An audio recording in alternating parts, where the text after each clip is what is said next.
Yes, what's going on, Tottenham community? My name is Leo COYS. I'm part of Colorado Spurs, and I'm a diehard Tottenham Hotspur fan. Today on this episode, my one and only homie Parker is definitely out in Mexico now, probably getting his tan on. And so I'm forced to have to do this show not by myself, but with some very, very, very special friends of mine. Um, both of these people are frequent guests on onto the pod, so I'm glad that I was able to count on them to help me out on this lovely 420 day. April 20th here in Colorado is always just a wonderful day. If you don't like the smell of skunk, I'm sorry, but that's what it smells like all damn day long around here today. um, but yeah, guys, before I go any further, I just wanted to welcome you guys to this episode number 34. Um, Stellini's cherry picked Spurs. I didn't know what else to say, but I mean, let's be real. We had a game on the weekend and we were absolutely atrocious. I want to say that we were pretty good, up until Sun scored the goal, and then um I'm definitely gonna have to bring on my friends to discuss this, but yeah, before I go any further, I just wanted to say to you guys, I appreciate you guys being here. I definitely would highly appreciate a follow on Instagram at MileHIgh Hotspur. We definitely would love a follow on Twitter. If you like to tweet, poke, whatever that is, we could be found at MileHIgh Hotspur. Again, this is Denver's very own Tottenham Hotspur Podcast Radio. We are officially 5,280 feet above sea level, which is why we go by the name of MileHIgh Hotspur. We are 1 mile above sea level, and of course, this is probably more than likely, unofficially, officially, the highest podcast that's Tottenham Hotspur related. So welcome to the podcast. Also, too, at the bottom of the screen, you will see some very important names scrolling across the bottom. Of course, those are just our friends from the pod. Those are different YouTube channels that if you follow us, you should definitely check these guys out. By no means are they from favorite to least or nothing like that. It's just a bunch of people in the community, and we always like to show the love and encourage you guys to go check everybody else up. And while I have your attention, I would definitely encourage you to hit the likes, please. It goes a long way. Um, you have no idea how much appreciated the support of hitting the like is. So thank you guys for that. So without further ado, I'm gonna bring on my homie. You could catch him at the pub if you don't see him here. A faithful from the Colorado Spurs. Of course, he's got to come on with the classic little intro for him.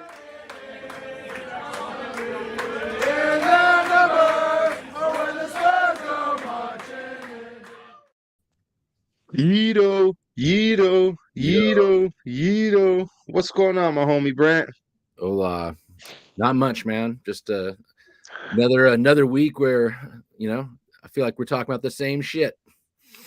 It feels like Groundhog's Day, bro. It feels like Groundhog's Day. Of course it does. Yeah. Speaking of Groundhog's Day, most of the time, I mean, if I'm going to be honest, I think groundhogs come from down under, right? From down under the ground. I'm not saying our next guest is a groundhog, by no means. It just is a perfect segue to bring in, the bearded thunder from down under, I guess is a better way of introducing my homie. Let me go ahead and bring him on proper.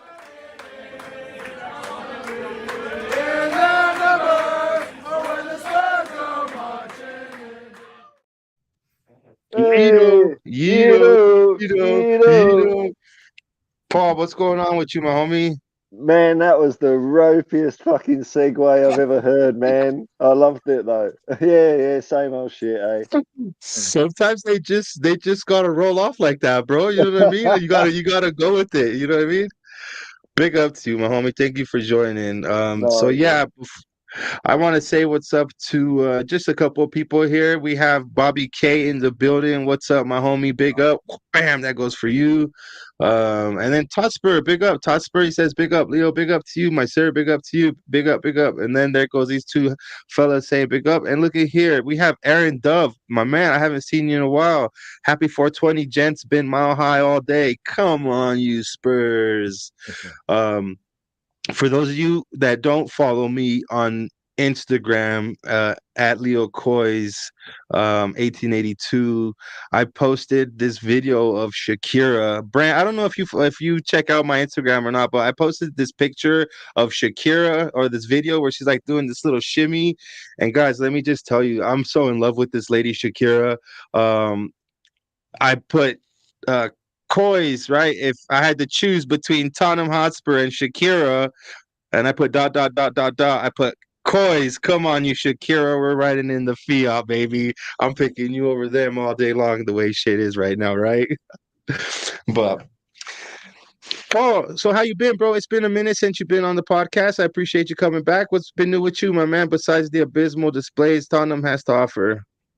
Oh, just bobbling along as usual, and punctuate. It's like periods of nothing punctuated by severe depression when Tottenham play. Yeah, we have a little shout out for Brent. It's actually Brent. I'm sorry if I make it sound like Brent. It's Brent, my homie Brent. But big up. That's from Bobby K. Brad, I get all of it. It's all good. It's all good in the hood. Yeah, so Brent, we were actually at the pub, dude, and we went pretty crazy when Sonny scored that first goal, right? We had a nice little cheer, a nice little chant, and screaming, and then yeah, man. And then it was like continuation of the last week. Like, all right, Sonny's finally coming out of it. This is going to be the springboard that we need. Yeah, boy, were we wrong, huh? Yeah. Well, I mean, look, thank God, Sonny. I mean, thank God right now for what it's worth. Sonny has been picking up somewhat of the slack, right? I mean, 2 goals, 2 games. Imagine had we not had at least that goal there. Yeah. I mean, we could be talking about definitely drawing at Brighton or losing, and then.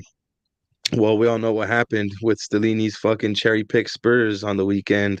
One thing that I do want to talk about real quick before we go any further is we looked really good until we lost Lenglet, right? We lost Lenglet, and then that happened to bring on one of Paul's favorite defenders, Sanchez, right? And as soon as Sanchez, I think... Brent, I mean, when Sanchez came on, bro, we were all like, "Fuck," right? We were kind of like, "Damn, here it goes." Like, what's gonna happen, right? Which, Paul, when you seen Sanchez getting ready to come on, bro, what was your train of thought? Outrageous, man, outrageous. And I know there's been a lot of hoo-ha about should he be booed, and I think, fuck it, boo him. I don't care. I've heard people say, oh, you got to remember he's a human being. Well, we don't give a fuck about the human beings that play on other teams. We shout and boo. We want to destroy them. And I think for someone just to all we ask him to do for his healthy pay packet is to keep fit and be there on the odd occasion when we need him. And he lets us down every time. At the end of the day, he can leave the club. He's still got millions in the bank. He can just go and live a happy life outside of football. I don't want to see him in a Spurs shirt, and I don't blame fans for booing him. I mean, whether I would have booed or not if I was there, I don't know. Maybe I would, maybe I wouldn't have, but I think people have every right to voice their opinion however they see fit about it. Oh, that's absolutely spot on, Paul. You're entitled. I mean, there's no unwritten rule or no rule written for that matter that says you're not allowed to boo these fucking guys. Yeah, I mean, bro, in any line of duty, when you're not, if somebody's sitting there watching you and you make a mistake, constant mistakes, I guess I should say, you're about to be ridiculed. I mean, and that's just, it comes with the territory. What do you fucking expect, right? I mean, like you said, a healthy pay package, and it's even made more healthier the fact that he's not a first string starter and he's getting first string for our pay structure. Yeah. So it's not like we feel bad for this guy. And you think, you know, any player worth their salt would either not be affected by the booing or use it as impetus to, right, I'm going to prove this lot wrong, do something about it. Because that's what he needed to do. He could have shut up everyone instantly by putting in even a half decent performance. We've seen it with Emerson Royale, took huge amounts of stick, and then started playing okay, not even brilliant or world class or whatever superlatives people want to use, but he started playing okay and became a bit of a favourite of the fans. So we're not asking for, you know, the moon on a stick, just to do your basic job, and he couldn't do it. So that's football, I'm afraid. But I mean, correct me if I'm wrong. Sanchez, more times than not, he does stink the fucking place up. I mean, that's just the truth. But there has been games where he's stepped into, like, for example, the run of games that he had at the end of the season last season. Right at the end of last season, we counted on him to fucking step up, and he really did. I'm willing to stick my neck out and say, had it not been for some of his performances, we probably weren't getting top 4 last season. But I mean, that's last season, and he hasn't been able to transform that into this season. But I agree. If he's gonna be playing like that, I mean, Brent, it's like they panned to him when he was on the bench, and you just seen him like biting his teeth, like just shaking his head, like, yep, I'm fucking finished. I'm finished here. Like, that's kind of like what I got from it. And at that point, like, yeah, the human side of you does kick in and say, like, damn, because at the end of the day, I want any Tottenham player that dons the kit to play good. I want the best for them, whether that's for our club or not. You know, and I'm a human being too. But at the same, you know, and so I at that moment in time, I was grounded back to earth, and I was like, damn, what a shitty way to go out. Yeah. Right. But then I'm just like, bro, the dude just, I mean, look at the whole reason I brought up Shakira was because I had this is what I was going to call him, Shakira Sanchez, the way he was fucking got danced on. You know what I mean?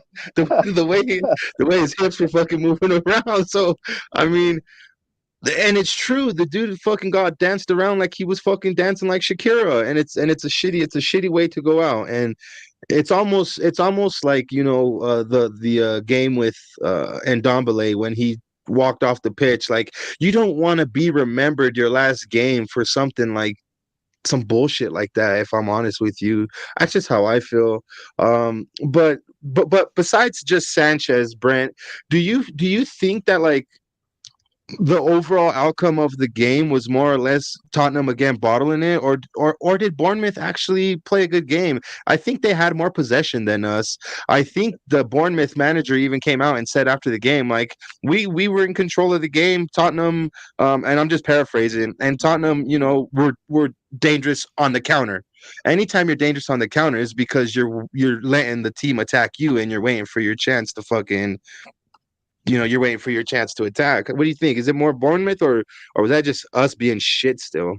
Oh no, we fucking bottled it. 100%. We bottled it. And, like, I don't know. We've all read a bunch of stuff this week or whatever. And, like, one of the things I read at some point is somebody was arguing, like, you know, what the fuck is Stellini doing? You know, bringing on a defender at that point. We need to be attacking.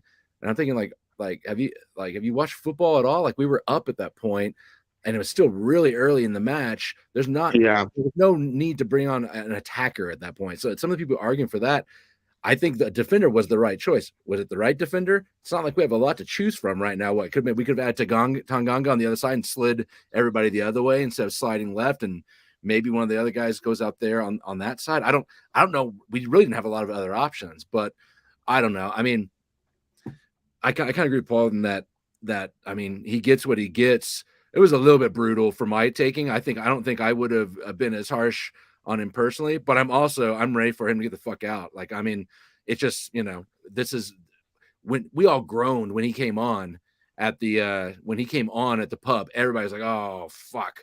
And then it went exactly like we knew it would go. And so I don't know though, like to pull it out a little bit further, like, you know, I think it is more like a systemic thing. Like this was all brewing with Emerson. Like, you know, early in the year, you know, it's starting to get to the point where there's a lot of booing for him at the pub. We're singing songs about him, about he can't defend, he can't attack, and shit like that. And so, like, I remember that time it made me feel a little bit uneasy. I'm like, I don't like cheering against our own guys or whatever, but these guys are like, they're really playing like shit, man. They're deserving it.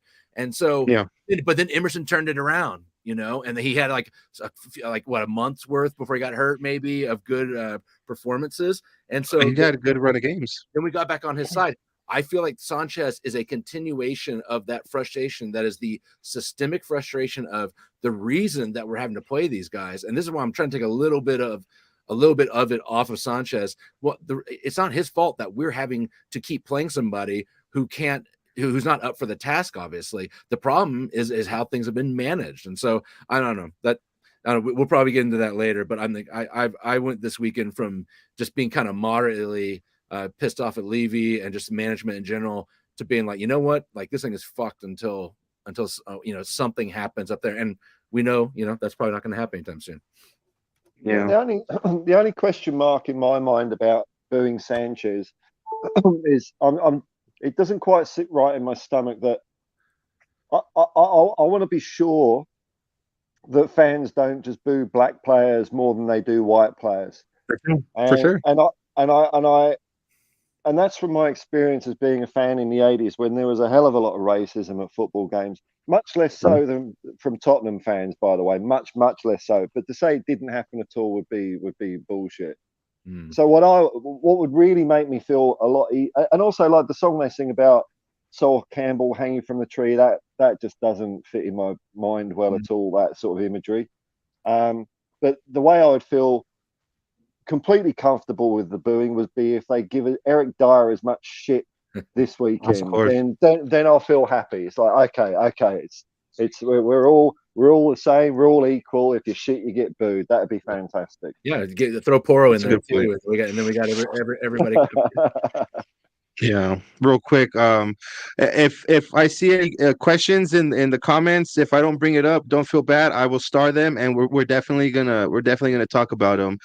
That's for Hotspur. Sent a good question. We'll definitely dive into your question here in a little bit. Big shout out to Phil P. Woo, Phil P. What's up, brother? Thank you for joining. I feel for Big Dave Sanchez. Got done dirty. Bambi on ice settings, but Dyer's been shit all season. And see, he kind of just picked, just reiterated what you had said there, that in some sense it's been a lot of our players, to be fair, not just those two. Kulusevski, Son has gone through an abysmal fucking form. As much as anybody. Harry Kane, even though Harry Kane's scoring goals, there's times where he's not even interested in the game and is just as fucking useless as Bambi on ice, honestly. And that's just the truth. So we go up 1-0, and then the injury to Langley, we're forced to make the move. We stay defensive, bring on Sanchez, and I think right away, did they score right away, Brent? Was it right away that they ended up scoring? I think like 3-4 minutes. I was gonna say within 10 for sure, and maybe within 5. Yeah, like it might have been within 5. So and he was a big part of what was going on there at that goal, and man, so that didn't help his case whatsoever. We go into halftime, if I'm not mistaken, 1-1 tied. Then we come back out, we go back, then we go down 2-1, correct? We go down 2-1, and that's when Stellini, as I like to call him, Stellini was forced to make some moves.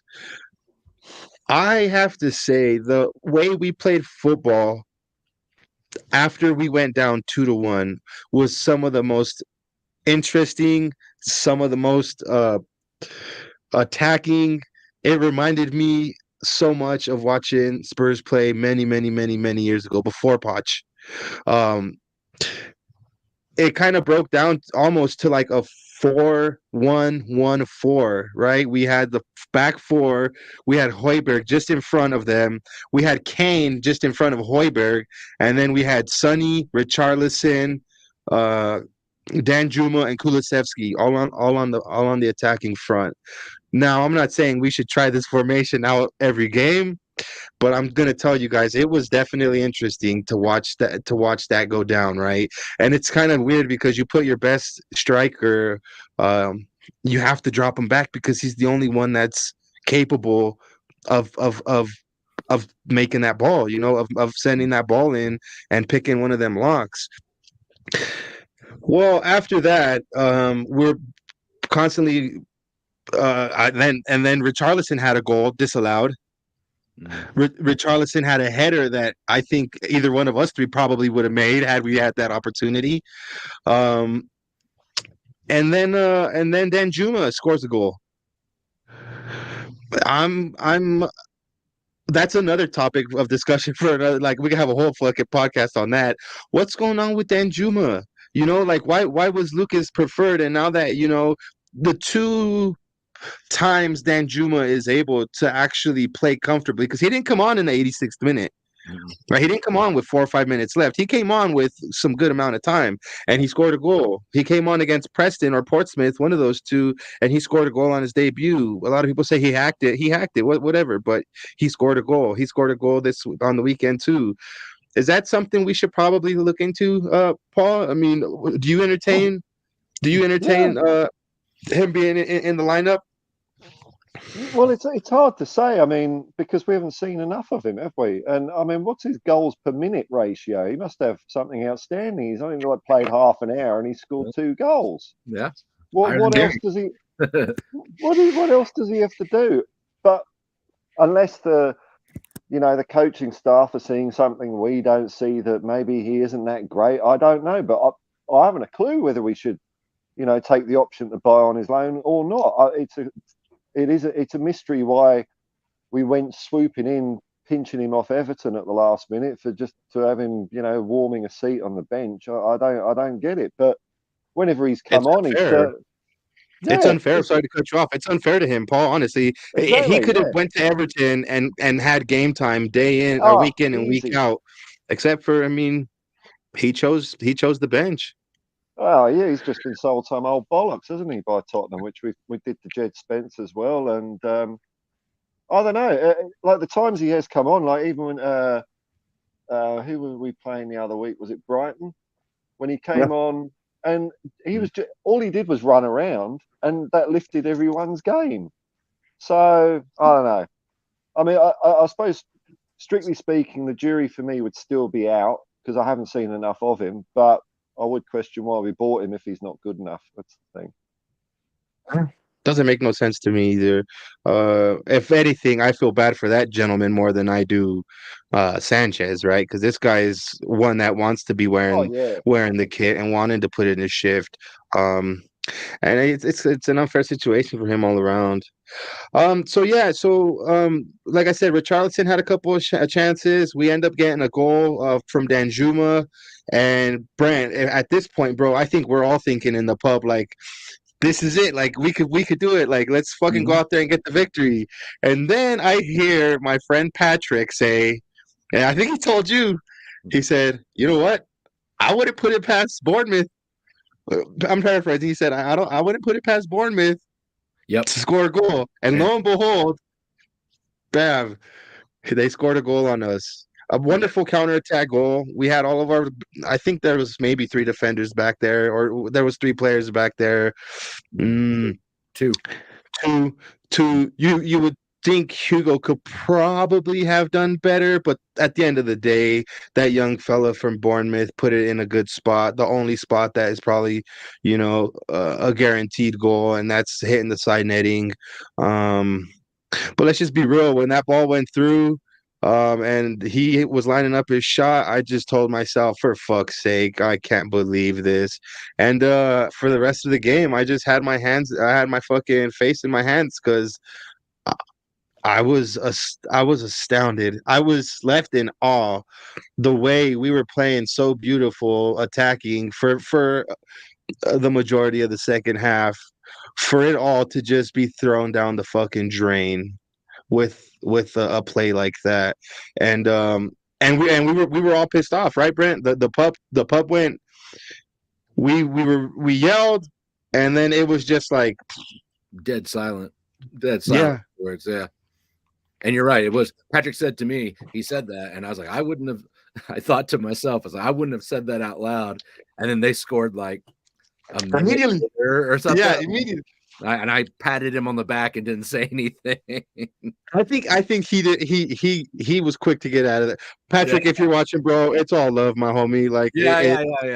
It happens. Like, I know, like, some of us sometimes, we're and Paul. It's funny because like we've grown to have um like a camaraderie there at the pub, right? The people that are there faithfully, these games now that I guess a lot of people would call irrelevant, we're still there. We go have fun.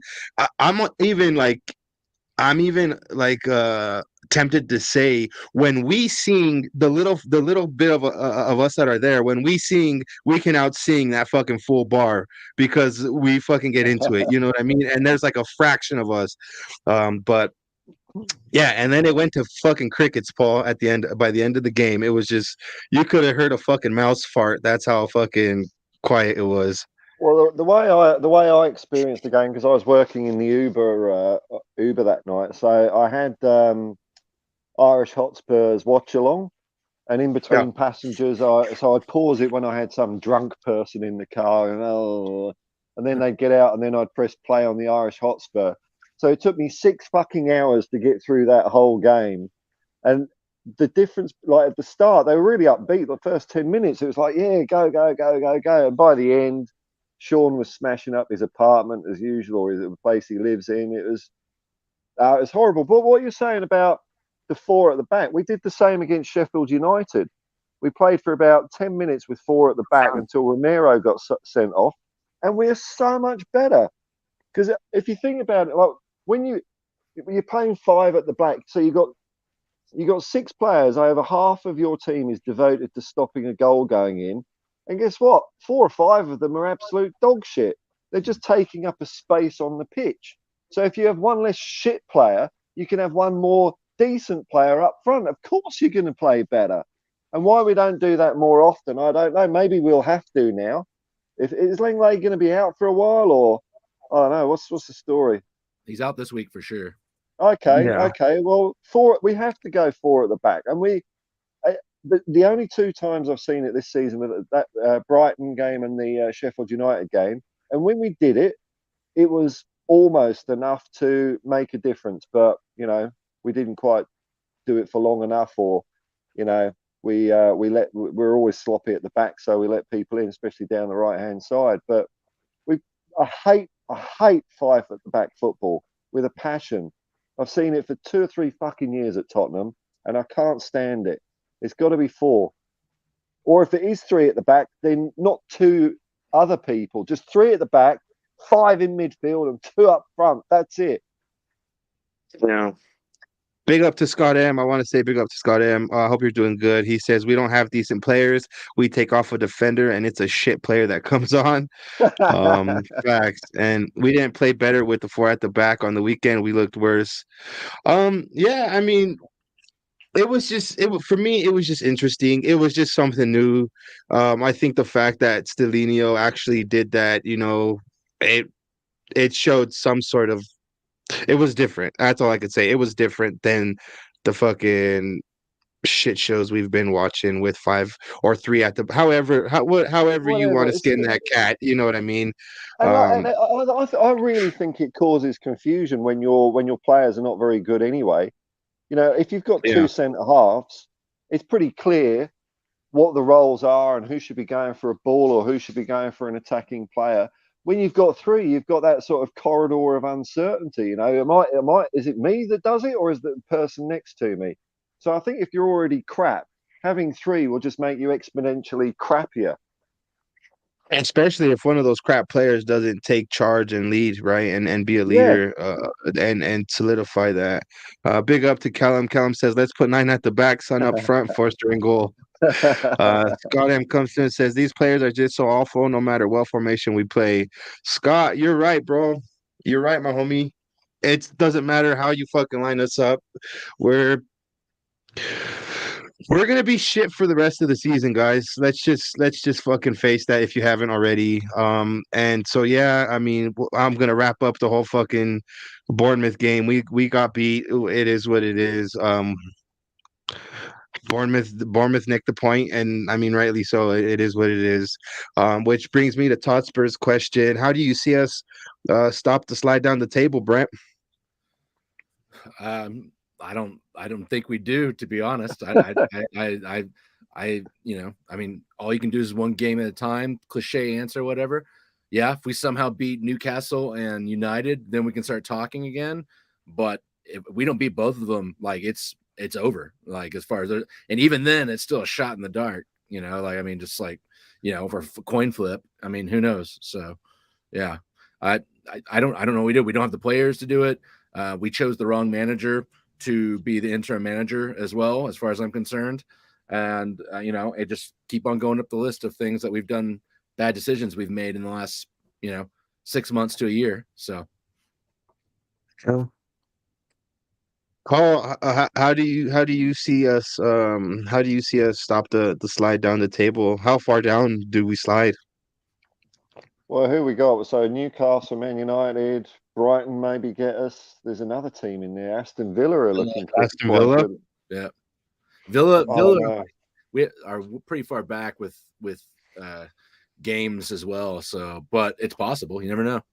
Well, we got 3 games that I don't really see us getting a point out of at the moment. So that's enough for teams to get past us. I don't know. I mean, look, I'm not a big top 4 person. I just want to win as many games as you can and see where you end up. So, to me, 4th or 7th, it's still, you're not at where you want to be. So that's not a good season. I don't know where the slide stops. I don't know. But then, if we win away at Newcastle, then we all get our hopes up again, don't we? That's what happens. And that's possible because even though, I mean, both Man United and Newcastle have shown signs of patchiness as well. Had some really bad results go against them. Have streaks where they couldn't hit the back of the net or score points. So, I mean, I'm not saying it's all over, but yeah, I think it just comes down to which of those teams do you have the most confidence in to pull it off. And I really would put Spurs at the bottom of those 3 for a start. Yeah. I mean, bro, that's the truth. That's the truth right there. They got our previous best players playing for them. What do you expect? And we still have to play Aston Villa as well, right? We play Aston Villa, I think, in 4 or 5 weeks. Oh, do we? Oh, yeah, we still play Villa. We still have Villa to play. So there you go, Paul. I mean, it could get pretty bad, dude. We could probably drop out of a European spot, which by all means, I'm totally okay with that. Brent, I know, like, I know you've noticed not maybe a change in me, but like you definitely have seen that, like, I'm fucking frustrated and fed up with a lot of the shit that's been going on.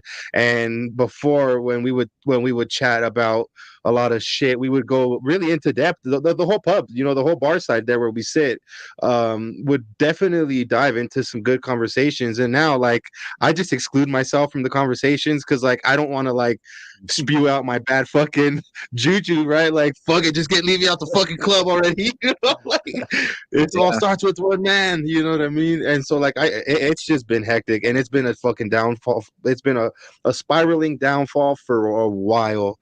I've said this on plenty of streams. Had we not had the start to the season that we had, the best start to our top flight season, we probably could easily be in Chelsea's boots right now. Easily be where Chelsea's at.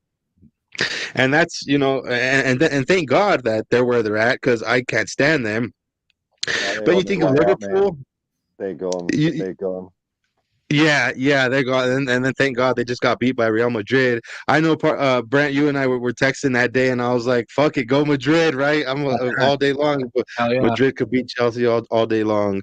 But yeah, so Hotspur, I hope we helped you out with that question. I think the spiraling is probably not going to stop. I think we're not going to stop until we're kind of at rock bottom. I would have thought, and I would have hoped that we had already hit rock bottom, but it's highly visible that like there's probably a deeper fucking hole that we could crawl into and fuck ourselves over. And that's just the shitty thing about it. Just when you think we're gonna start patching shit up, right? It just keeps getting worse and worse. And I have a hard time. I have a hard time paying attention to a lot of the rumors of these players that we're linked to, and I'm just like, guys, like I hate being linked to players right now because we need a manager. And I think before we even need a manager, and kind of to segue into Totspur's next question here or comment, Paratici's appeal was rejected. So does that mean he has to leave, sacked? And where does this leave the club right now? Brent, I think they hired Scott Munn in anticipation maybe to this outcome. I want to say, I mean, I don't know what the hell that bald twat is thinking, but I would want to say that, yeah, not. No, you my homie. I'd never call you that. I just think that he's probably already, you know what I mean? Like he's a smart man. I hate to admit it. Levy's a smart man, and he's already lining up his ducks before he goes out on a straw, if you know what I mean. And I think the appointment of a Scott Munn was probably in anticipation of what's going to happen with Paratici. Paul, do you think does this leave our club in more shambles, or should we just we were kind of talking about it backstage, should we just nip it in the butt and move forward, or get rid of him, for fuck's sake? We've known this is on the card since January. Why we didn't let him go in January, I don't know. I really don't. And FIFA always said they were going to make a decision on it, and Tottenham just put their head in the sand. And I mean, how can you have a director of football that can't do football? Even when he was just banned from Italy, that's enough, isn't it? You know, that why keep a guy that can't work worldwide? And I mean, as for Scott Munn, it doesn't excite me really. He comes from Australian Sports Administration, who I'm no real big fan of. I think they're just a bunch of stuffed shirts and private school boys, and you know, his dad's probably either a politician or a high-ranking police officer. I might be being unfair to him, but he just looks like a pencil-pushing twat to me. Sure. And like as far as Levy's organisational genius, I've seen this shit so many times when I used to have a proper job. You know, things weren't going well. You bring in another layer of management, and they just all be there, sitting, taking their 2 or 3%, just squeezing everyone harder. I mean, how many layers of fucking management? It's a football club. Despite what people say, football is still simple. Football is still football. The only reason that you have all this complication coming in is because of the money side of it. It's got nothing to do with football at all. I don't see anything in Scott Munn's, CV or resume that fills me with any confidence. The only thing I'd say is that because he's Australian, if he manages to get Ange Postecoglou in as the next manager, then I love him. He's worth his weight in gold. I take it all back, Scott. But until something like that happens, I don't know. I'm not impressed. We've got to get rid of Paratici. And I'm fed up with, I'm just fed up with the guy anyway. I'm fed up with Italian defensive shitty football. I'm just fed up. I'm fed up with, a lot of his purchases have been bloody average. We remember the good ones, the Bentancur and Kulusevski, which probably just bloody flukes because Juve wanted rid of him anyway. Who knows? He's made a lot of shit signings as well. It's a shit style of football. He's appointed 3 managers that are the most un-Tottenham managers I've ever seen in my life. Nuno, Conte and Mourinho. He just doesn't get football. And if he's one of the stopping blocks to even Poch coming back, then just go. Just go. Just go already. Yeah. Brent, do you want to chime in on that? Yeah, I mean, I agree with pretty much everything that he said. Like, I'm not super excited what's going to happen. I mean, he's on gardening leaves until July, right? Something crazy like that from the City Group or whatever. And so, like, I mean, Is that why we're waiting to choose a manager? Is that, does he have, you know, any kind of input on that? And that's why we're waiting. Like, yeah, I mean, like I said earlier, I feel like every decision we've made in the last 6 months has been really poor. And I'm hoping, I'm hopeful if that steers some of the control away from Levy as far as making, you know, on-field decisions, on-pitch decisions, like that would be great. But I don't know. Every time we have these thoughts that things are going to change with how, you know, things work with Levy or a manager that actually is going to get what he asked for from management or whatever it is, everything stays the same. It's like that. There's that Mourinho quote I think I sent you the other day or whatever, where, I mean, Mourinho basically came out and flat out said that he made a bad decision coming to us, that he was like flat out lied to about what they were doing for him. And so, like, part of me's like, all this just seems like, you know, kind of like just pomp and circumstance to make it seem like things are changing. But as long as Levy's there, what's going to change? So I didn't know that, Brent. So we've hired Scott Munn, but he can't. He's got to sit on his ass for a few months. He can't do nothing until he can't do nothing until the end of the season. Yeah. So it's like you hired this guy and he's still like he said, he's on gardening leave. He's not even going to be able to fucking come here until I think July, until the end of the season. Yeah, until the next season. Yeah, which is, I mean, that again is fucking the Ducks shooting at the fucking shotgun, if you ask me, right? Like how is that fucking possible? But I mean, it is what it is. And real quick, I'm gonna try and I'm gonna try and bring up that text that you sent me of the photo of the tweets. Let me see here if I could get to it. It's actually a pretty spot on fucking tweet, and it goes through all three of the fucking managers, the bigger ones that we've had. All have kind of, you know, we've left them fucked up. And I just want to let me just pull this up real quick, and I'll show it with you guys. That way, you guys can see what we're talking about. Let me see. Well, that's why I hate sharing shit, but I got to get used to it because I have a lot of shit to share today. I got a lot of imagery I want to show, but we'll start with this one first. So this is the tweet that we were actually just discussing here, and I don't know if you guys could see that. So we'll start off with Mauricio Pochettino. He said, when we want to buy a washing machine, we get a dryer that could do the same job. Instead of a sofa, we get a chair where you can also sit. That's the difference between Tottenham and the teams that are built to win. So that was a comment straight from Mauricio Pochettino. And then you have Jose Mourinho saying, I make mistakes sometimes. I haven't always chosen the right project, or I may have been misled about the path of some projects. I've been led dishonestly, accepting a job I shouldn't.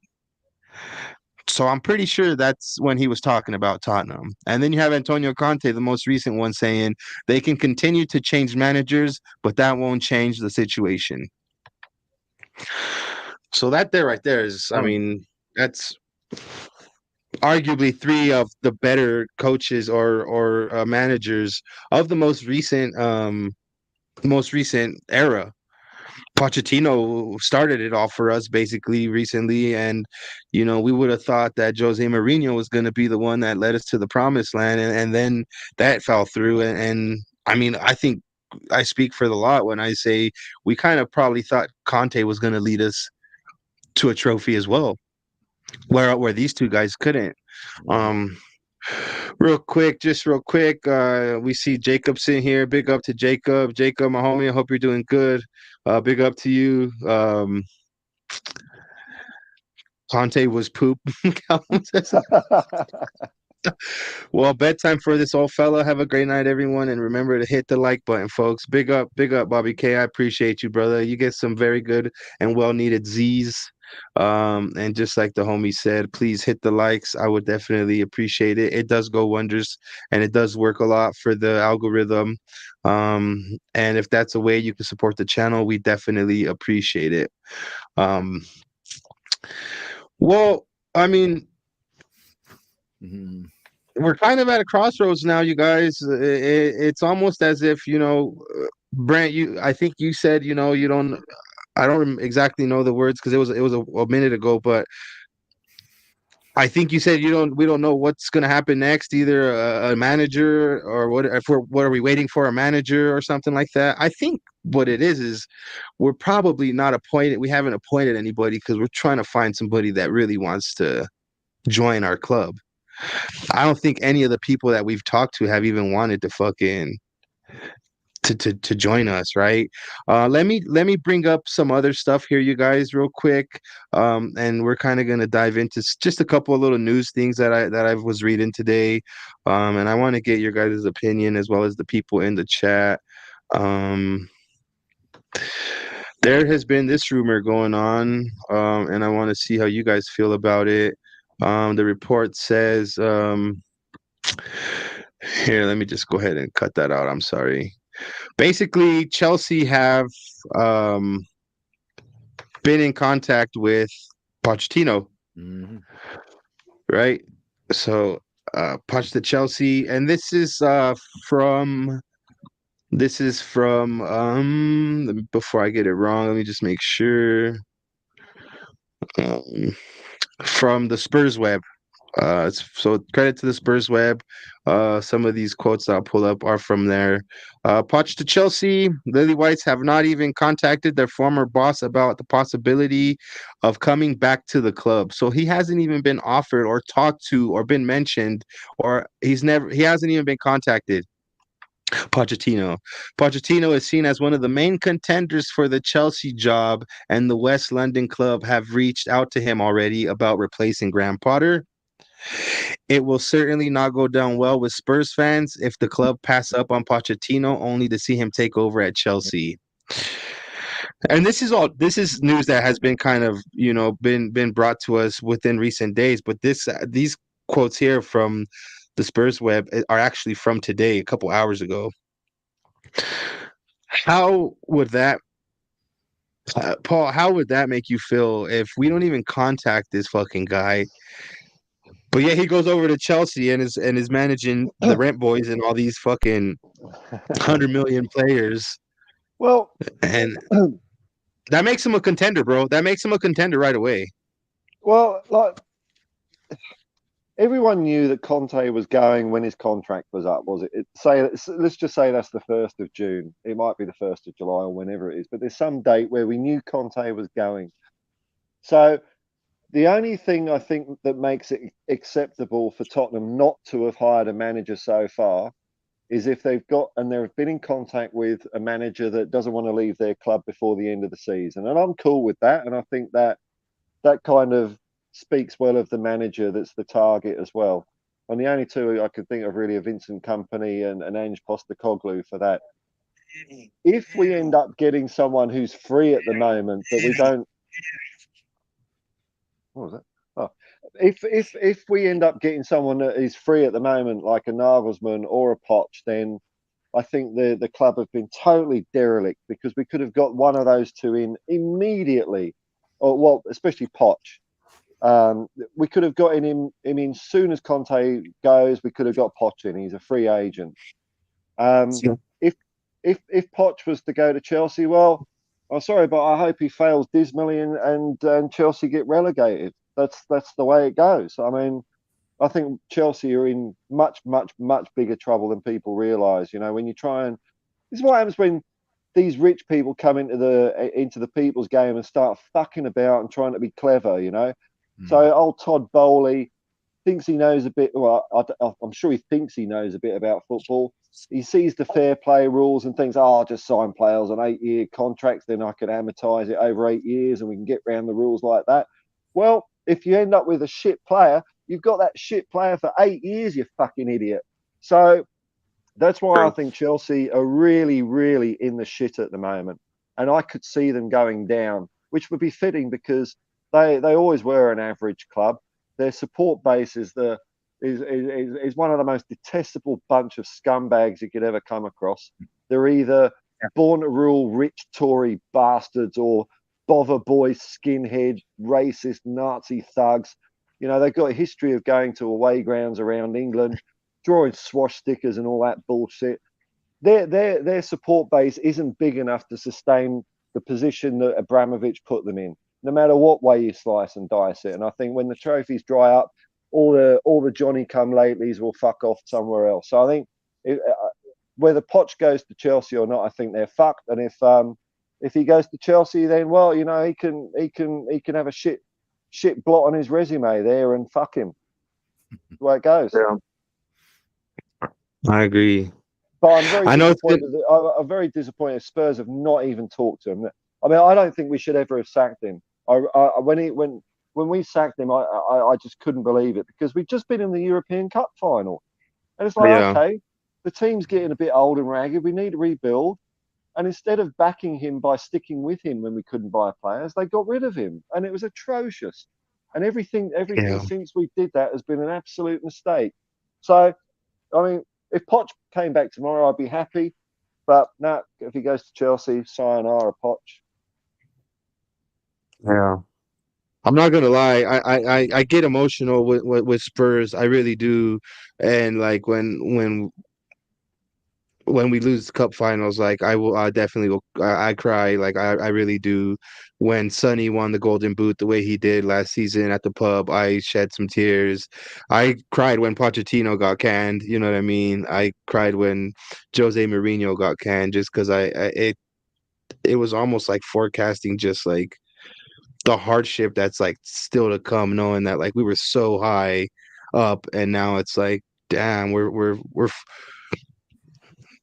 just struggling to even find somebody that loves our club the way we fucking do, the way Poch did, or probably still does. Who knows? Brent, how do you feel, bro, about Poch's, about the whole links? One, the links with Chelsea, and two, just the fact that, like, you know, Paul touched on it, they haven't even fucking contacted him. Yeah, I mean, like, I don't know. I have to say I'm a little bit surprised based on things he's said in the past. I know there's some quotes out there about him kind of, you know, stating open mind kind of stuff, but there's also, he's so Spurs that I can't fathom him going there and risking a little bit of, you know, the what he built up at Spurs as far as his legacy. I think it will kind of, you know, taint that a little bit if he does it. And I mean, I'll be hurt by it if he does it for sure, bro. It'll taint it for sure, bro. Yeah. I mean, it'll definitely. I mean, I still have his fucking sticker on my car. That shit happens. That sticker will be coming off real quick. Like I keep on telling myself, I need to take it off. I'm like, man, I just like him being on there. I like seeing Poch's face when I go to my car or whatever. And he goes to Chelsea. I mean, that day it'll be like, all right, I need to go get the kit to get the stuff off my window. So, yeah, man. So I don't know. I'd like to think that he maybe, if he did talk to them, it was just to talk to them, and that he wouldn't actually do it. But, you know, then why waste the time? So, yeah. Jacob said he also cried and came, but he also came when Sonny won the Golden Boot. I don't know why, but I'm interested to know which one was first. Did you shoot your load and then cry, or did you cry and then shoot your load? Felt a bit guilty. I've done it again, Mum. I'm so sorry. Yeah, pick up, Jacob. No, you don't have to I was in the '87 FA Cup final, losing to Coventry. That was the one for me. I couldn't deal with that at all. It was horrible, and I know it was a good game, but I've never seen. I could never watch it again ever. It was horrible because that team was so bloody good. They, you know, I mean, no one deserves to win anything, I guess, but it was a shame that really fantastic team came away with nothing that year. Yeah, that's true. Before my times, but I definitely That's why I'm here. could That's feel why I'm here. Life before the year 2000. Yeah, Hotspur, I know, mate. And then he says it was simultaneous. There we go. One other little tidbit before we move on is I guess one of Paratici, one of his last final acts as I guess an employee or whatever you want to call it, was he talked to Will Still, the manager in charge at Reims in France, the English fellow that's like 30 years old. Apparently, they actually interviewed him, or they touched bases with him and talk to him. That would be a crazy way to go, knowing that doesn't even have UEFA badges. He's still far away from becoming like an actual manager that is not going to be getting fined or something. I think maybe Reams gets fined per match every time he manages because he's not UEFA badge holder basically for the managers. So I kind of want to nip that one in the butt. I know that they did talk to him, but I doubt Levy would ever entertain paying fines like that. Either that or that's probably why they're trying to hike the fucking season price tickets, because they want to make a budget for the fines there for him. Well, still, you guys know who I'm talking about, Paul? Brent? I've never heard of him, man. So no. Could be good, could be bad. I've never heard of him. He's a 30-year-old English guy who is the manager at Reims in France. He got famous for I don't know if this was his call to fame, but he played Football Manager, was really good at Football Manager, and then they ended up giving him a job at Reims. His first gig actually, and he's doing really good with Reims out there in France. So it's definitely a tricky situation. Sorry, I might be misunderstanding this. Are you saying that he got the job because he played a computer game? Well, that has to do with him getting. That has to do with his rise to fame. Not the only reason. I think he has some sort of like, he dabbled with a couple of clubs doing some sort of shit. But that's what I'm saying. He doesn't have his badges yet. He's getting charged that they get fined €20,000, I think, a game for him to be managing. And Reims is paying that out of pocket because this guy's really good. And Paratici interviewed this guy. The last thing that he did for our club was interview that guy. Crazy. Just goes to show you how crazy shit's going right now, you guys.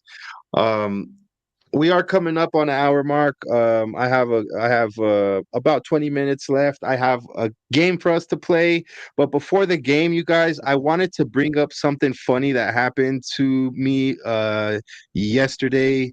I'm not really big on Snapchat, nor I'm not really that big on a lot of my social medias or anything like that, but I try to stay relevant, right? I try to keep up with yeah, you know what I mean? I try to kick it with the kids and be relevant in that sense. So I have a Snapchat, and it's fucking hilarious what happened to me yesterday. I was chilling, looking at my Snapchat, and I seen that Snapchat generates an AI messaging bot for you, so you can have a conversation with some sort of artificial intelligence that I guess knows everything that we don't know. So I decided to take things into my own hands and ask this fella some questions. He says, "Hi, Leo. I'm your new AI chatbot. You can ask me just about anything, and I'll do my best to help. I'm always here for a laugh, and you could give me a name if you'd like. Is there anything I could do for you?" I told him, "What do you want?" He tells me, "I'm just relaxing at home today. What are you up to?" So right away, I'm firing away, and I said, "You like Tottenham Hotspur?" He says, "I don't really follow soccer that much, but I think it's cool that you're a Tottenham Hotspur fan." So I asked this intelligent bot, "Why do you say that?" And he says, "I think it's really great when people have a passion for something, and it's cool you're so into soccer." All right. That's the first part of the conversation. Let me bring up the second part. I thought this was hilarious. So the second part of the chat goes so he asked me, I asked him, "Is that so?" He says, "Yes, it is. I'm here to support you and help you in any way that I can." So I ask him, "When will Tottenham win the league?" The bot then responds, "I'm not sure when Tottenham will win the league, but I hope it happens soon."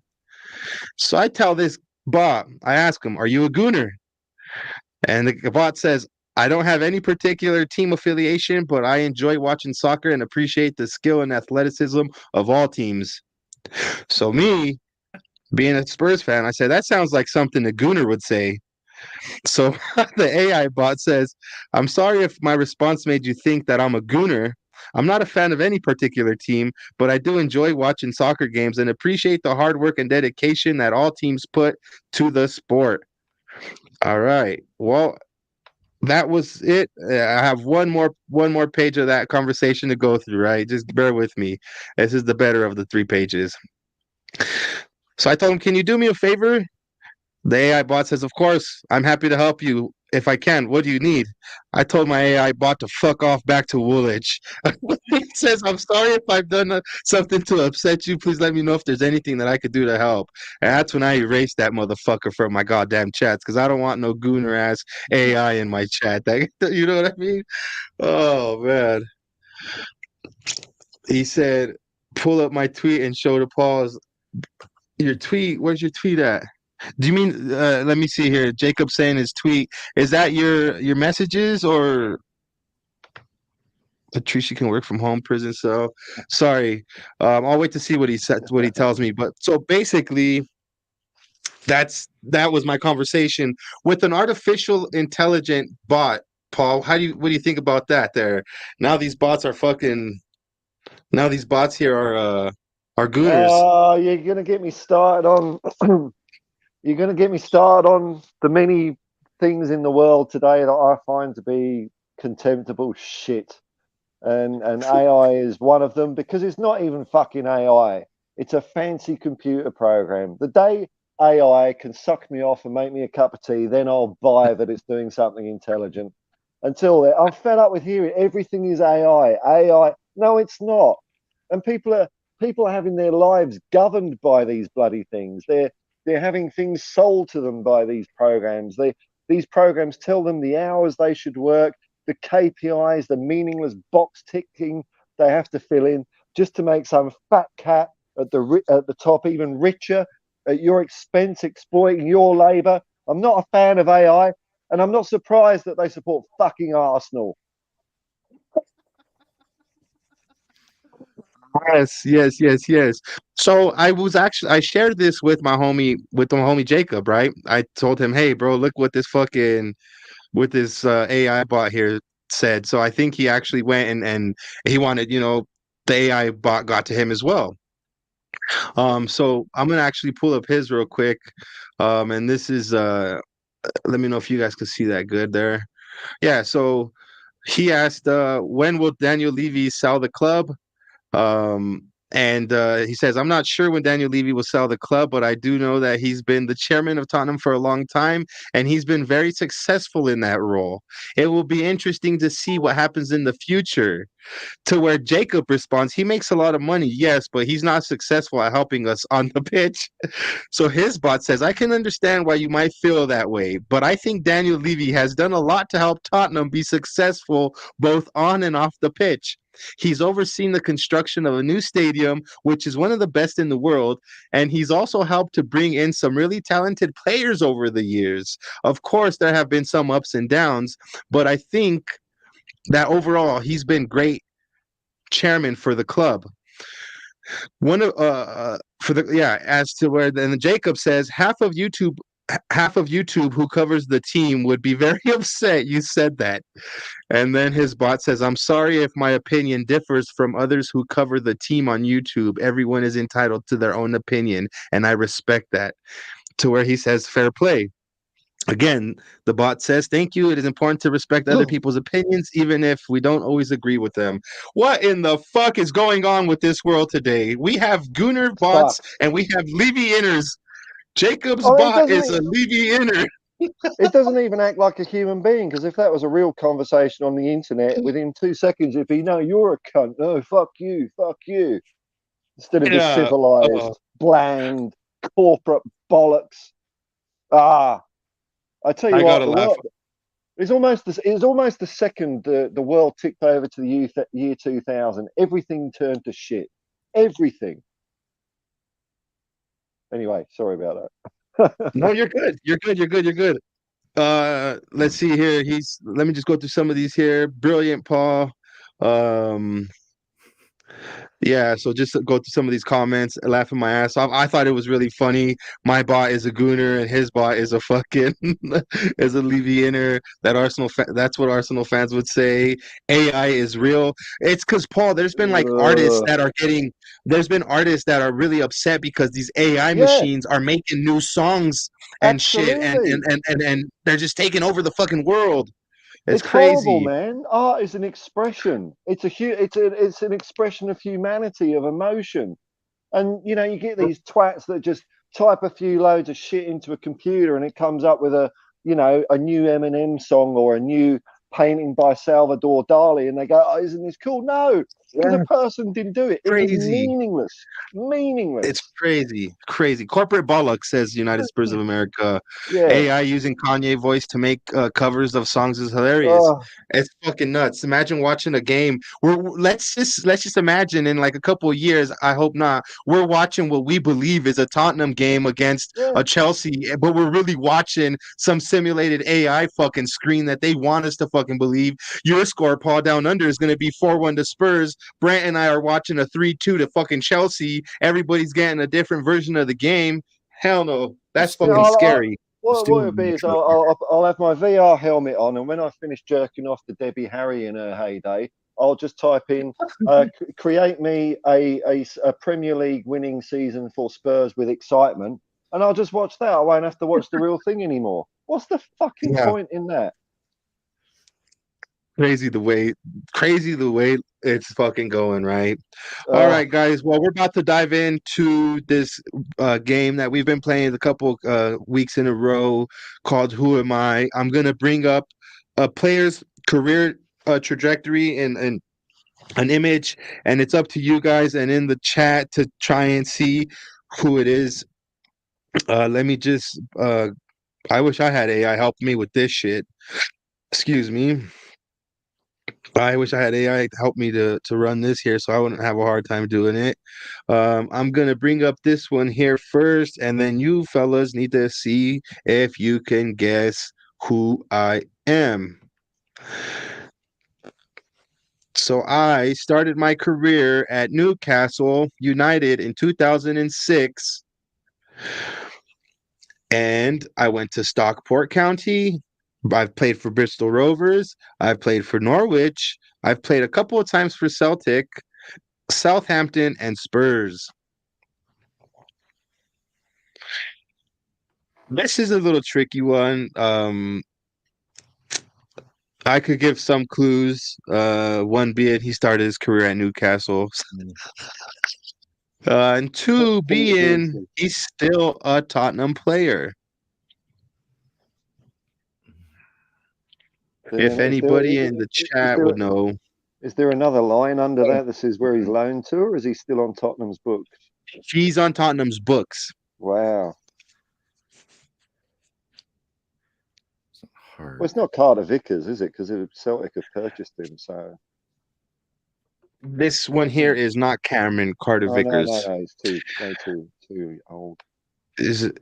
And Kellum, you are wrong, my friend. It is not Perisic.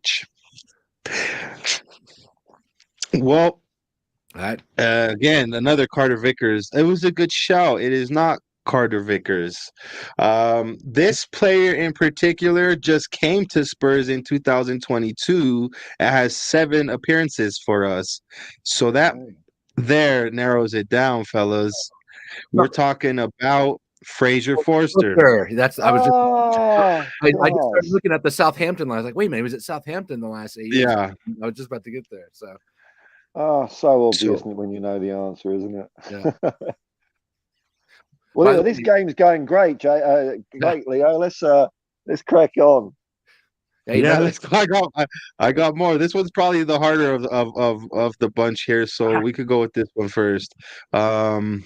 I thought that one was fairly easy for you guys. I thought you guys would have got it. My bad.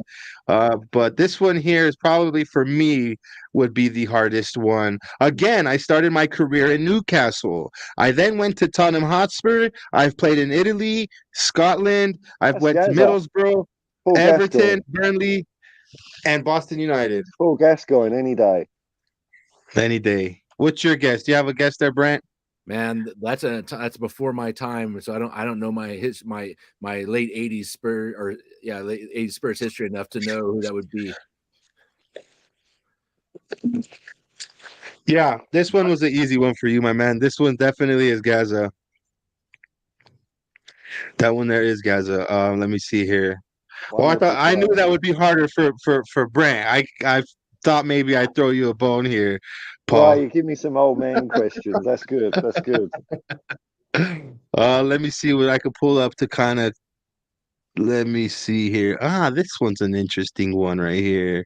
All right, a player I really fancy. I'm not gonna lie. I like this guy. I like this guy here. So he started his career at Sheffield United in 2008. He played with Tottenham from 2009 to 2015. He's played at Middlesbrough, Leicester City, Norwich, and at Swansea, where I think he still plays to this day there. It's not Lennon. It's 9 to 15. So he Yep. So he left right when Poch was coming on. Right when, yeah.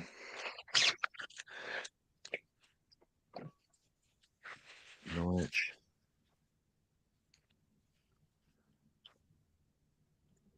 And he's still at Swansea. Damn, he's been there 8 years. Yeah. This is a tough one, you guys. He's a defender. I mean, he's classified as a defender. Left-sided. Wait, was he left-sided? I want to say he was left-sided. Yeah, left-sided defender. Left back. Okay. This is one and only Kyle Naughton. Oh, yeah. You guys obviously remember him, right? Yeah, the great Kyle Naughton. The great Kyle Naughton. Yeah, there you go. Sometimes I gotta put some of these hard ones in there. You know what I mean? No, I like. Oh yeah, I like a challenge. Yeah. So is it this next one here? No. This one here is Brent time right here. This one is probably one of Brent's favorite Spurs players ever. Let me just pull it up.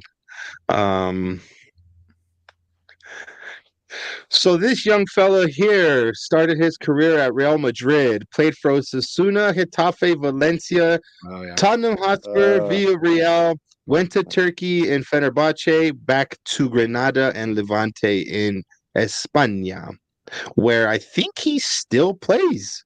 Yeah, I know who this is. I think I won't say it yet.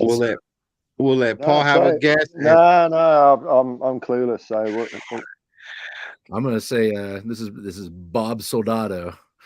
It is the one and only the fucking pride of España, Bobby Soldado, with his fucking 7 goals for Tottenham Hotspur in 52 appearances. And I'm almost willing to say like 3 or 4 of those were penalties. So I don't think he had a fucking goal from open play like his whole fucking career with us. The reason I brought this up, Brent, because we touched on this at the pub, bro, this weekend. What a fucking career trajectory downfall that dude had when he came to us. And like, look, for example, Real Madrid, the B team, whatever, but 63 goals, 65 goals in total for Real Madrid, 11 in Osasuna, Getafe 29, then Valencia in 101 apps, he scored 59 goals. That's more than one every 2 games, right? And then he comes to Spurs and has 7, and just went back to being irrelevant since then. It's a shame, man. It's a shame what we do to some of these players, honestly. Another one I could throw in that is like we talked about, Vincent Janssen. Good night, guys. Great stream as always. Leo, Paul, Brent, much love to you guys. Much love to you, Todd Spurs. Thank you for joining, brother. If you wouldn't mind, please hit the like on your way out, bro. It does us wonders. I appreciate you. In Janssen and Soldado's defense, that was a tough time for Spurs in general, like the kind of service they were getting and everything that was going on behind them. Like, they weren't going to be world beaters with those teams or whatever. So, but yeah, Bobby Soldado, that was, whew. To say the least. Woof. Yeah. All right, you guys. Last but certainly not least, This gentleman here started his career playing for us. We loaned him out to Sheffield. We've loaned him out to Ipswich. We loaned him out to Swansea. We loaned him out to Stoke, to Luton Town, to AFC Bournemouth. We then loaned him out to Celtic, and now he's permanently a Celtic player. Is that Carter Vickers? Let's see if any. Oh, my bad. I cut it out. Well, I cut it short. That was Cameron Carter Vickers. You nailed it right away. A couple of you guys in the chat earlier thought that the other one was Carter Vickers, but that's just the evilness of my plan. Taking a little time for the U.S. team here and there. Seen him pop up on some of the US teams lately, so I was like, oh, he's still around. He's still around and he's still doing it, bro. He's still doing it. I don't know how good he is, but I actually, you know what? I think I might have won Celtics Player of the Season last year for them because he was really good for them last season. Don't quote me. I think that's just what I heard. Real quick before we wrap things up, I would love to invite you guys over to Instagram and to follow MileHIgh Hotspur on Instagram. We have to make Paul an Instagram account so he could get all the ladies down under flocking and knocking on his door, wanting to go to the beach with him. And we got to start putting up pictures of Paul on Twitter. We need to make him an account so he could follow MileHIgh Hotspur. And of course, we do have a Patreon page. If that's one way that you guys would like to support the channel, it's floating across the bottom. We do have 3 different tiers, starting with the Mile High Club, the Twin Peaks, and Mount Elbert, which is Colorado's highest mountain. If you're afraid of heights, that's the way to do it. And I would also like to remind you guys that this is Denver's very own Tottenham Hotspur podcast, MileHIgh Hotspur, with your boys Leo COYS, 1882, and Parker, who's getting his fucking cheeks tanned in Mexico. Thanks for tuning in. Don't forget to like and subscribe to the channel. I'm gonna go through some of these. Let's see.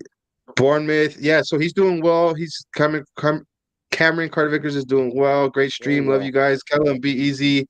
He says, bro, you got to get me on for that quiz. Man, you're entitled to come on whenever you want, John Fitzpatrick. I don't know if you're in any of the group chats or if you're in any type of WhatsApp groups. If you're not, go to MileHIgh Hotspur. And on Instagram, if you do have that, and get in contact, or Twitter, get in contact. And I would love to bring you on, homie. You could definitely come on and stream with us any day of the week. Definitely a huge supporter of not just channel here, but channels all across YouTube. I see this gentleman on a bunch of different in chats everywhere. So big up to you, John Fitzpatrick. So, Paul, before we wrap things up, man, the floor is yours. Go ahead and say whatever the hell you want to say, man. Well, I would just like to register my disgust and outrage. We're a club in crisis. We've been asking for more transparency from the board and Levy for months and years. He refuses to speak to the fans. He refuses to answer questions directly. What does he do? Whose answers does he answer? Whose questions does he answer? A bunch of rich, poncy, namby-pamby rich kids born to rule elite, rich scumbags at Cambridge University answering questions about, oh, Mr. Levy, what investment? How did you get into investing? Those bunch of twats never even kicked the football. They think the football's a funny oval shape.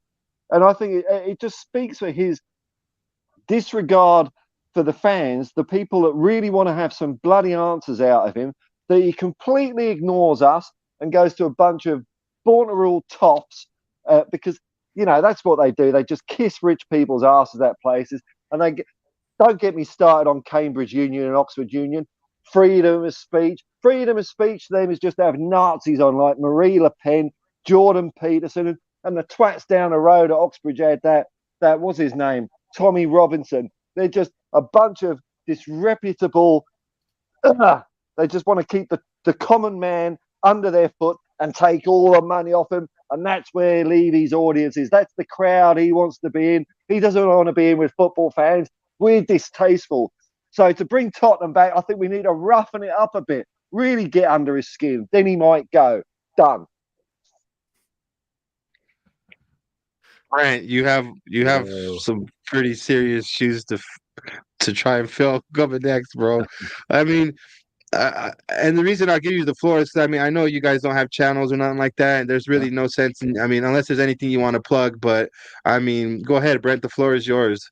No, man, like here's what we have going on. All right, it's been a shitty fucking week. It's been a shitty fucking month, and I hate having to come on here and feel like we're being even more negative, more negativity with whether it's Emerson Royale or Sanchez or Levy or the decisions being made about sacking Conte or whatever the fuck it is.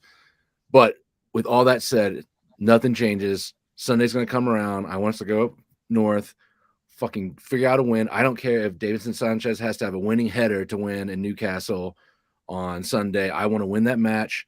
And you know what? It would be just like us to do that. Go up there, and that way we can continue on this it's not pointless, but this rudderless conversation about how crazy this team makes us.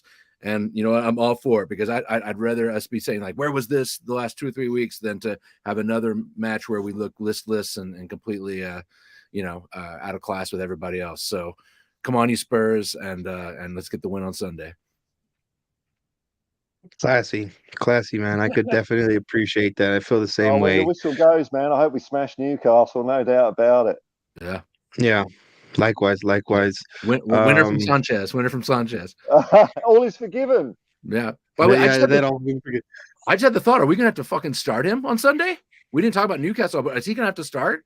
Because who else is gonna play over there? I think he might have to start, unless Tanganga is gonna get the shout. It's either one of those two, bro. I know we can't get we'll talk about it later. or we're going to a different formation. I don't know. That we'll have to find out in a couple of days. But yeah, do it, Fitzy. Definitely. He says he's gonna get in contact. So very soon we should be welcoming a new member of the MileHIgh Hotspur community, Fitzy, to join the live stream. Nice. So yeah, look forward to that. Well, I guess just if I had to say anything, it's I want to leave like on a positive note. Yeah, like Brent alluded to, it sucks coming on here and trying to think of like what we can even talk about, try and muster up some sort of rubbish, to fucking talk about, when in all reality, I think us fans deserve a lot more than what everybody's given us from Tottenham Hotspur. Not just Davinson Sanchez, from everybody, from top to bottom, even the goddamn tea lady Nancy, how they like to call her, right? Like, we just need more from everybody that dons the badge, because I think each one of us would be willing to fucking die for that. At least myself, I would definitely die for the badge, bro. And I'm just a measly fan from Denver, Colorado, right? And I just wish that the players from the team that I support could understand and feel like the type of passion that a lot of us have, and they let us down time and time again. But I will never lose faith. I'll fucking follow my club, even if, God forbid, we get relegated one day or football ceases to exist and all I have left. Yeah, like I want, like, don't take this the wrong way, Paul. I want to be one day in your shoes and fucking being able to have just lived a long life of, I mean, I hate to say this, but bullshit with Spurs, because that's what I have coming for me, man. But I want to be in my shoes again. We used to win shit. It was fun. Yeah, I mean, you're right. It's just, I see that like so far away from the near future, right? That I just hope that all it takes is one man. I mean, Newcastle were a club in crisis. They haven't actually spent that much money, but they've got a decent manager. Arsenal were a basket case. You get the right guy in that job, and it may be Poch, it might be whoever, and things turn around very, very, very quickly.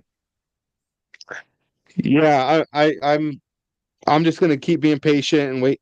Excuse me, and wait to see what happens on the managerial front. I guess these dominoes end up falling on their own, right? Like we kind of are. We're kind of like stuck waiting for the next event to happen, and now was the latest domino to fall was this Paratici ordeal, right? And so now that's kind of made its own fucking way. Now the next domino to fall might even be a contract discussions with Kane. Could be we're in talks with a new manager. Whatever the next domino is, we have no choice but to just be patient and wait for that motherfucker to fall. And Eric Dyer, 3-year contract. Eric Dyer, the new contract. But no, guys, in all seriousness, thank you guys for joining. Again, this was episode number 34 of our podcast. Great show. Big ups to you. Big ups to you, Jacob and Fitzy. And big ups to you guys, my homie. If you're catching this late at a later date, watching it on rewind, drop a like. Go ahead, my man. Sorry, I just this morning I watched the highlights of the under-17 Spurs winning. Oh, that's right. We didn't even say nothing about that. Yeah, one of the, I can't remember the guy's name. He was wearing number 11. Really looked like a good player. You know, he looked a good touch on him. So, fuck, I hope some of these kids. The 18-year-olds are going against Aston Villa as well for a cup. Right. Well, let's get some of them through. Let's give them a pathway. You know, give them some hope that if they're good enough, they can get in the team instead of yes, sir. Just buying players. You know, it'd be great to see. Fantastic. Oh yeah. Yeah, good thing you brought that up because I actually wanted to bring that up and never said nothing about it. But like they say, man, the future is bright. The future is lily white. So that's one thing we have to look forward to. But no, you guys, thank you guys for joining. And we definitely will catch you guys on the next episode. As always, be cool and come on, you Spurs. Come on, you Spurs. Get in. Come on.